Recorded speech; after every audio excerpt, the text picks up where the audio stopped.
আসলে ফেসবুক দিয়ে পরিচালনা করা যায় না, বা সরকার ফেসবুক দিয়ে পরিচালনা হয় না। গতকালকে একটি বৈঠকে বা একটি গোলটেবিল আলোচনায় আলতাফ পারভেজও একই কথা বলছেন যে সামাজিক যোগাযোগ মাধ্যম কি সরকারকে নিয়ন্ত্রণ করছে কিনা। তাহলে এবং দেবপ্রিয় ভট্টাচার্য একটি কথা বলেছিলেন যে সরকারের ভেতরে সরকার কাজ করছে, তাহলে সরকারকে নিয়ন্ত্রণ করছে কে? সরকারকে কে নিয়ন্ত্রণ করছে এটা বলা তো কঠিন। এটা আমি বাইরে থেকে যেটা বলবো আমি তো প্রমাণ করতে পারবো না। তবে এই যে দুটো মন্তব্য করেছেন, ওখানে আরো অনেকগুলো মন্তব্য ছিল। তো আলতাফ পারভেজের মন্তব্যটা আমার কাছে খুবই গ্রহণযোগ্য মনে হয়। আমরা যতটুকু দেখি এমনিতেই ফেসবুকে কিছু একটা বলা বলি হলেই, আলোচনা হলেই, এবং সেটা যদি অনেক লোকে সেটা নিয়ে আলোচনা করে, তাহলেই দেখি সরকারের বোধোদয় হয়, নতুবা হয় না। এবং কি অদ্ভুত একটা ব্যাপার যে প্রধান উপদেষ্টার পক্ষ থেকে এই ঘটনাকে কেন্দ্র করে মানুষের কাছে অর্থ সাহায্য হয় সেই ফেসবুকের মাধ্যমে। এটাও একটা অদ্ভুত ব্যাপার, আমি এরকম আগে কখনো দেখিনি। পরে যে কোনো কারণে হোক ওনারা এটা উঠিয়ে নিয়েছেন, কিন্তু উঠিয়ে নেওয়াতে আরো ঝামেলা পড়েছে তারা। তাদের যে আসলে কোনো কিছু খুব চিন্তা ভাবনা করে হয় না, তারা যে একটা নন সিরিয়াস টাইপের গভর্নমেন্ট, এটা কিন্তু এটা উঠিয়ে নেওয়ার মাধ্যমে আরো একবার তারা প্রমাণ করতে পারছে। তো এটা তো সোশ্যাল মিডিয়ার একটা ভূমিকা দেখলাম। আর এর বাইরে আমি একটা, যেহেতু এই ঘটনাটা এইমাত্র ঘটেছে, এই ঘটনা নিয়ে আলোচনা করি যে আপনার ওই বিমান যে ধসে পড়া, এতগুলি স্টুডেন্ট মারা যাওয়া, এটা নিয়ে দেখেন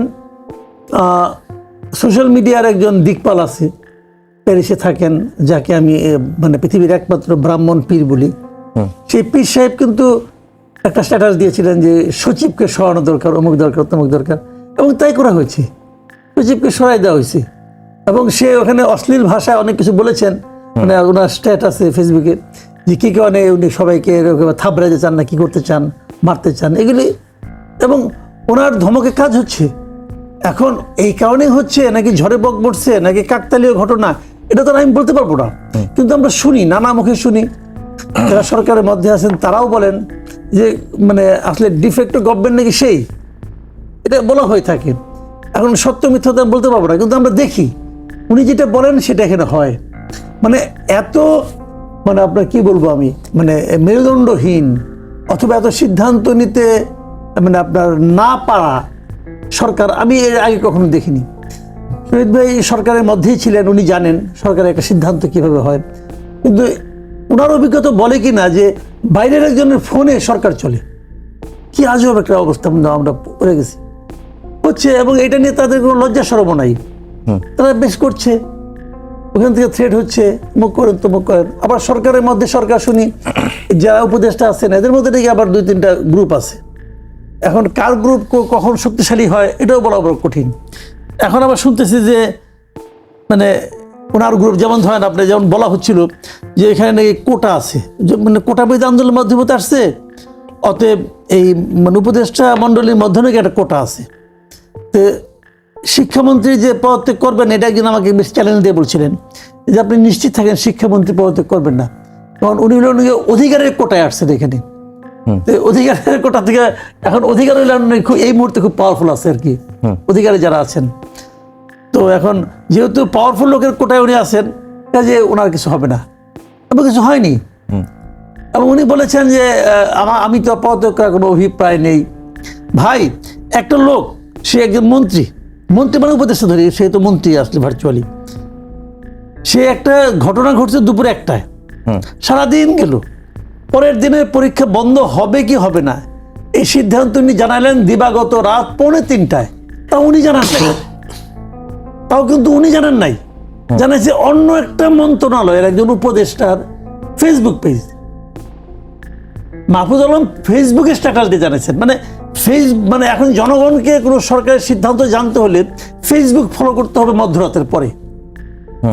তো এটা যখন হয়, তো এটা পৃথিবীতে হয় নাকি রে ভাই? এবং তথ্য মন্ত্রণালয়ের মাহফুজ আলমের সেই ফেসবুক পেজের যে স্ট্যাটাস যে কালকে পরীক্ষা স্থগিত, সেটাকে আবার সাপোর্ট করে কিছুক্ষণ পরে আরেকটা ফেসবুক স্ট্যাটাস আসছে, সেটা হলো আসিফ আহমেদ সজীব ভুঁইয়ার। দুই ইয়াঙ্গাস্ট, দুই অনভিজ্ঞ এবং কনিষ্ঠতম দুই উপদেষ্টা আসলে বেসিক্যালি মনে হয় এই গভর্নমেন্ট চালাচ্ছে। অনেক সিদ্ধান্ত দেখি ওরা দেয়, ফেসবুকের মাধ্যমে দেয়, এবং ওটা ঘটে, তারা যেটা বলে ওটা হয়, এবং তারা যেভাবে বলে সেভাবেই হয়।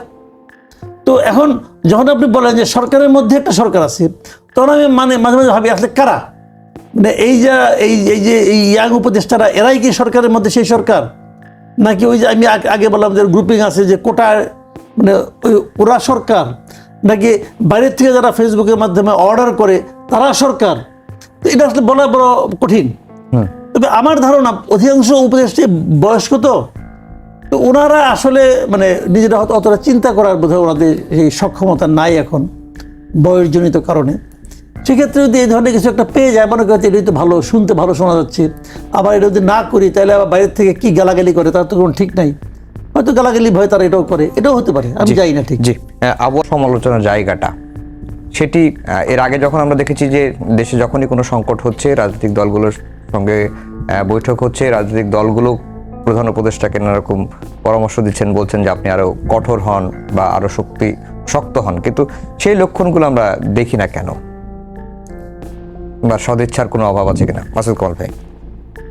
না, সদিচ্ছার অভাব আছে কিনা আমি বলতে পারবো না। আমার কাছে মনে হয় যে শুনেন, একটা সরকার আমি মনে করি যে ভালোভাবে চলছে না, এটা আমি মনে করি, এবং ওনারা আসলে সিরিয়াস কেন এটা নিয়ে আমার সন্দেহ আছে।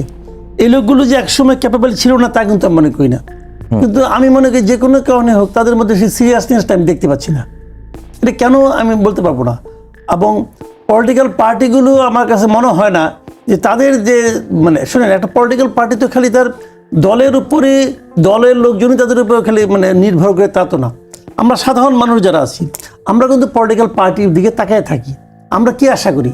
আমরা আশা করি যে সরকারের কাছে আমার যে চাহিদাটা, সরকারকে আমি যে কথাটা বলতে চাই, সেই কথাটা আমার হয়ে এই পলিটিক্যাল পার্টিগুলো বলে দিবে, এতে আমি প্রত্যাশা করি। কারণ আমার কথা তো সরকার শুনবে না, আমি কি, আমি তো কেউ না, আমি যারা মানে একজন সিঙ্গেল মানুষ। তো পলিটিক্যাল পার্টিগুলোর উপরে আমাদের এই প্রত্যাশা থাকে। কিন্তু আমার কাছে কেন যেন মনে হচ্ছে যে আমরা সরকারের, বিশেষ করে আমি আমার কথা বলি, আমি সরকারের উপর অতটা হতাশ, ঠিক সমপরিমাণ হতাশ হলো পলিটিক্যাল পার্টিগুলোর উপর। যে পলিটিক্যাল পার্টিগুলো সরকারের সঙ্গে মাঝে মাঝে মিশে, মাঝে মাঝে বসে, অথবা কখনো কখনো বসে, কালে ভদ্রে বসে, চা খাওয়ার জন্য বসে, যে কোনো হোক যখন বসে, তারা যখন কেন বসে এটা আমার কাছে এখন পর্যন্ত ক্লিয়ার না। তারা যে মানে ধরেন এই যে ঘটনা ঘটলো, যেন আপনার মনে করেন ইয়েতে, এই মানে আপনার বিমান দুর্ঘটনার দিন, সেই দিন রাত 9টার সময় তারা গভর্নমেন্ট তাদেরকে ডেকে নিলেন, ডক্টর ইউনূস বসলেন। বসার পর আমি তো ভেবেছিলাম তারা এটা নিয়ে আলোচনা করবেন, এদের কীভাবে সুচিকিৎসা সম্ভব, কীভাবে কী করা যায়। আমি ভেবেছিলাম এটি হবে মূল এজেন্ডা। পরে যখন নাকি আসিফ নজরুল সাহেব ব্রিফ করলেন, আমি দেখলাম এটা কোনো এজেন্ডাই ছিল না। এজেন্ডা ছিল স্বৈরাচারের মানে পেতাত্তারা আবার আসবে কিনা, স্বৈরাচারের সহযোগীরা সক্রিয় হচ্ছে কিনা, এইগুলো মানে এটা যদি কেমন একটা মানে মানে ছায়ার সঙ্গে যুদ্ধ করে বলে মনে হচ্ছে আমার কাছে। এবং তারা বসলেন ওখানে, হাসি ঠাট্টা করলেন, ছবি টিভি তুললেন, চলে আসলেন।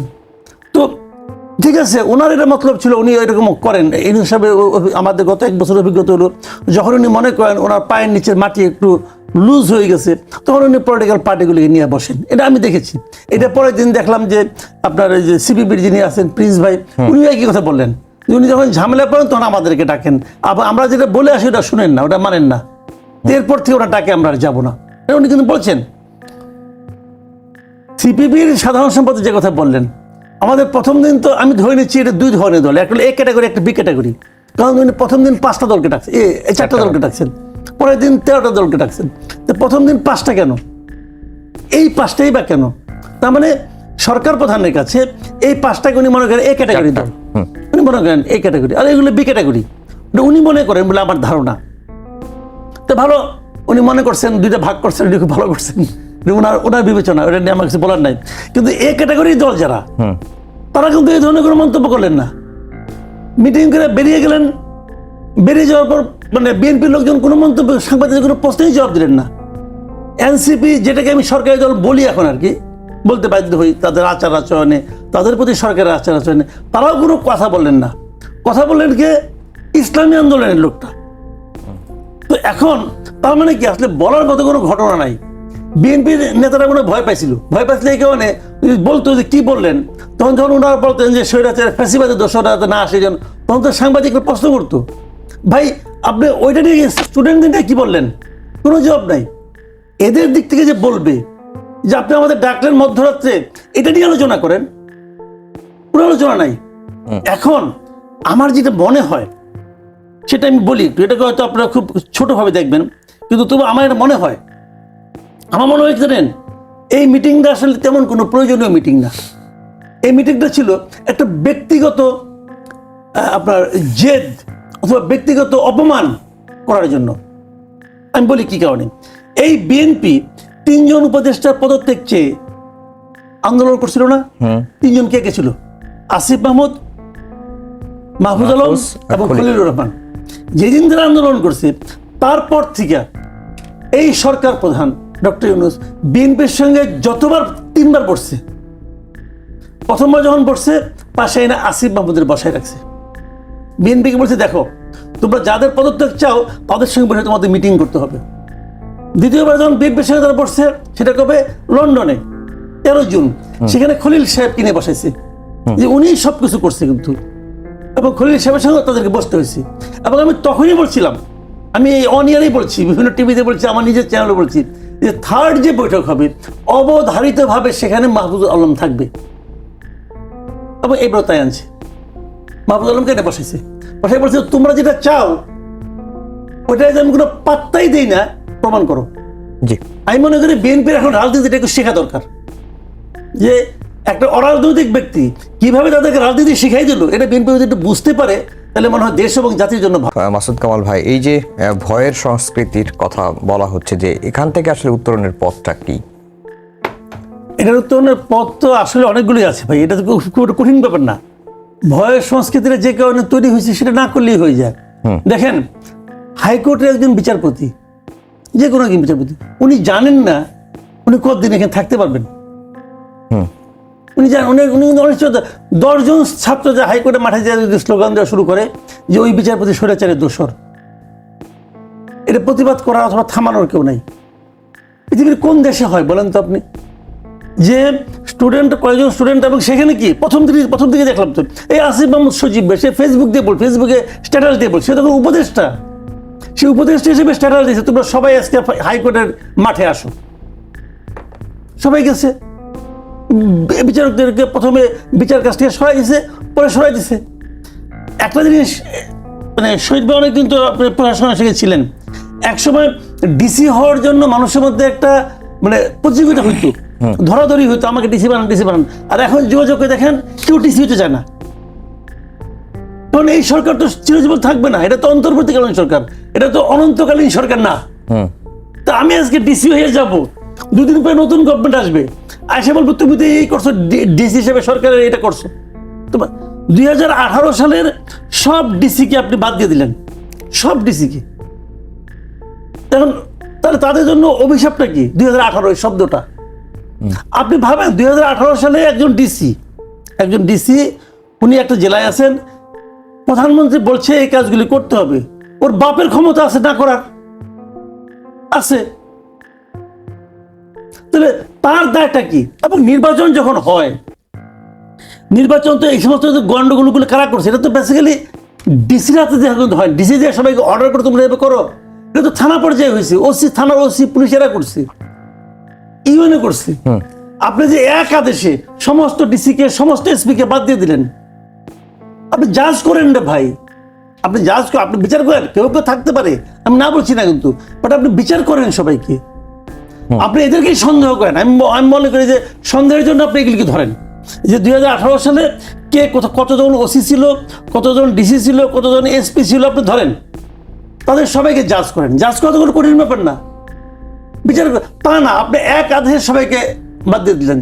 যাদের 25 বছর হয়ে গেছে বাড়ি যাও, আর যাদের 25 বছর হয় না ওইটি থাকো, 25 বছর হওয়ার সঙ্গে সঙ্গে তুমি বাতিল হয়ে যাবে। এই তো হচ্ছে জিনিসগুলি, কার আদেশে হচ্ছে? এমন একজন লোকের আদেশে হচ্ছে যে নাকি এই ঘটনা না ঘটলে পরে এখন চাকরি দরখাস্ত করতো কেরানির জন্য, তো হচ্ছে